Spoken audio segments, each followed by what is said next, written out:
Hi folks, hope you're well. So, okay. The concept of they will come to me, not me to them now. Said a long time ago, and it's very, very true. It only really works if they come to you. That is true. I think part of the reason I've been going to them is because now I have a greater understanding of why people don't receive. And I think that was the point of it. Because it was never going to work. Because the point of it is, if you go to people sharing with people, generally speaking, whether they're of this world or whether they're of God, it doesn't matter. Well, whether they're of church, whether they go to church or don't go to church, that's more the point. It doesn't matter. The reason why is because people get highly offended. Because, as I said, I was speaking to the pastor and this other lady was there. I said, the reality is, I said, if I say to people that they should go to Father, people are going to get offended. Because the first thing they're thinking in their head is, I do. Who are you to say I don't go to the Father? Right? I know you don't. I know. When I say go to the Father, I know it's because you don't. I know that. Because I've been to... Yeah, again, the stupidity is that the pastor made those accusations that I go in there and just want to debate and don't even say hello. That's absolute crap. On these things, yeah. On the videos, yeah. But even on the videos, I say hello. In person, I do a lot more than say hello. I listen to the people. Why? Because I listen for an opening. I'm trying to see if I can gauge from this person. Does this person seem to be as if they could be of God? That's the first point. Is what they're saying, does it sound as if they could be? If they could be, then, okay, let's see. Let's see what they're saying and if God wants me to share anything with them. And that's the point. And there is always a case that there are things that can be shared with people because over the past 3 years, so much has been shared by God, then there's a lot to share. And so with different people, more can be shared with. But no, as I say, people don't want to. It's like there's one lady who's going to work in, she's going to do studying, I think nursing thing, in the south of England, from Scotland down to England. And she said, well, there's two options. One, she can move to one area where she believes the churches are pretty good. But another area, which is a Christian college. And she mentioned a college, I've heard of it. And yeah. I was talking to her about that and said the problem is you do realise that the Christian college could be really filled with people that have no interest in God at all.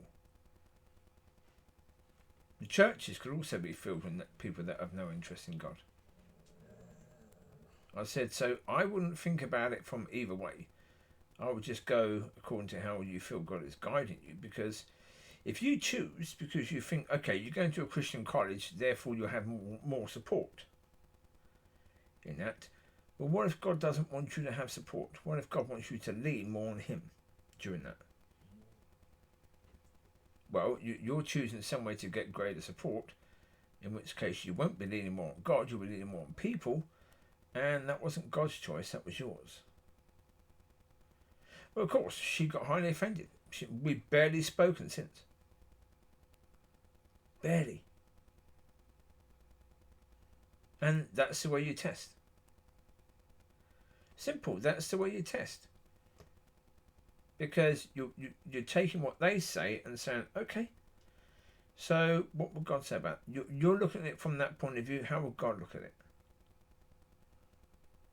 Yeah, again, I couldn't tell this woman what she needs. I couldn't tell this woman what position she's in a spiritual world and therefore what she needed.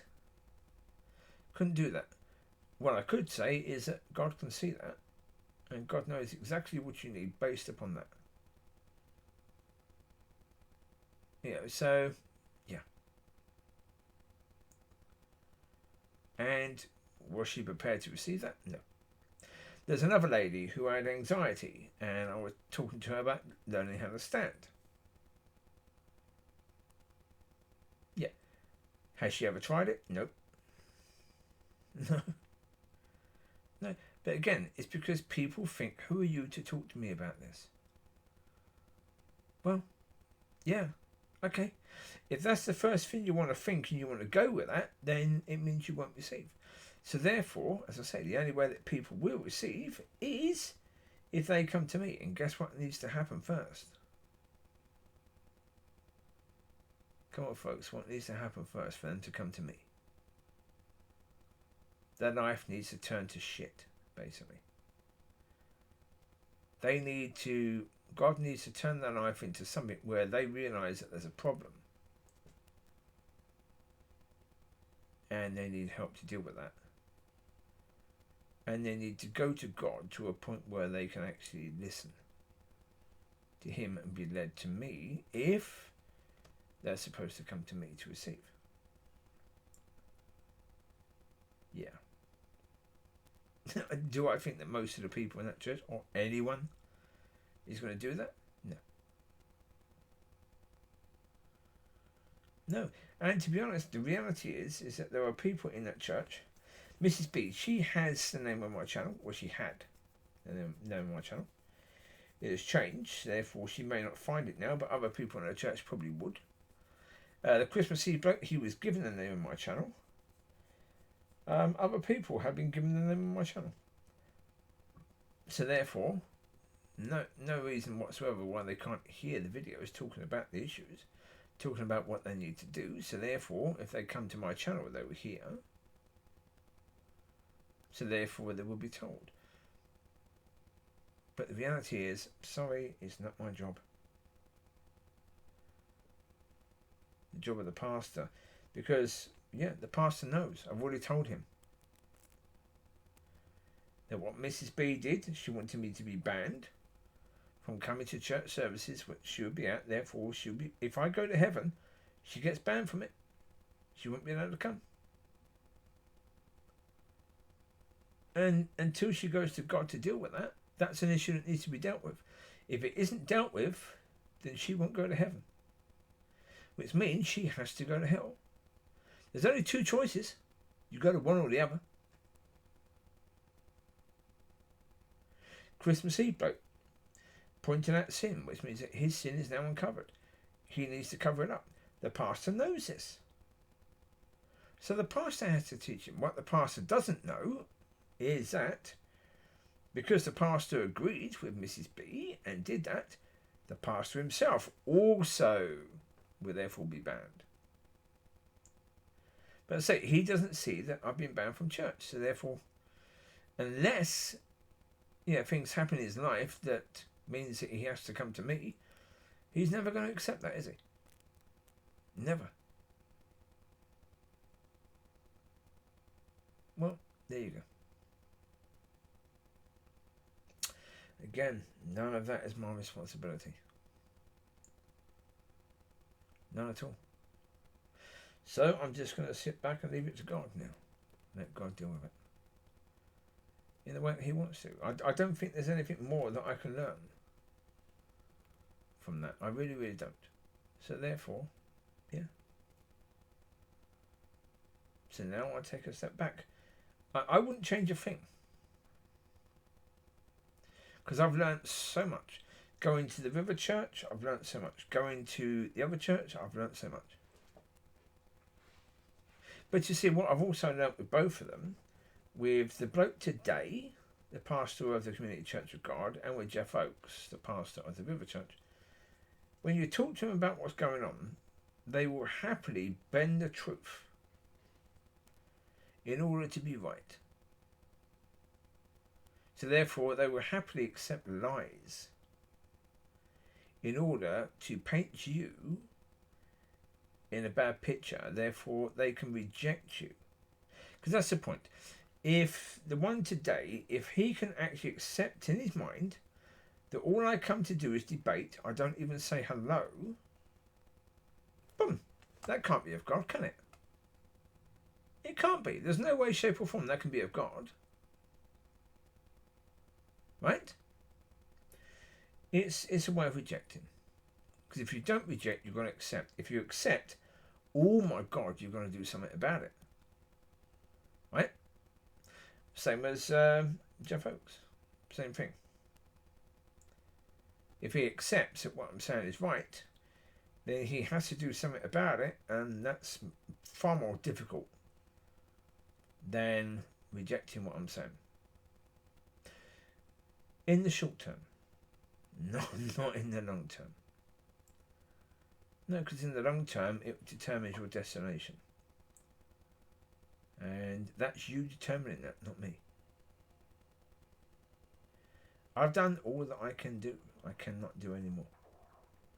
I've shared with enough people in that church, and my car has been parked there. They've seen the stickers on my car. The pastor's looked all around my car. He's had a chance to see and read all of that. If none of it is actually got in, well, then that's up to him. If he's decided to reject it for whatever reason, that's up to him. It's got absolutely nothing to do with me whatsoever. Has it? It is very, very much what it is. And so, I wish him well with that. Simple as that. I wish them all well because, yeah, that's the case. I hope that they can go on whatever journey they have to get those issues sorted, and that includes those in the River Church, those in Oasis Church, and those in the other churches. The African church. I'm trying to remember where from Africa they're from. Nigeria. The Nigerian church, yes. I'll say for all of these, yeah, I wish them well in their given situation. Indeed. And I hope that they can go on that journey to get out of that and into what God is doing now. I don't think they will. The majority, absolutely certainly not. I said there was one bloke in the Nigerian church who was writing another book, and he was never going to accept what I was saying, because what I was saying was going against what he was writing in his book, and therefore he would lose a lot of money by accepting. So,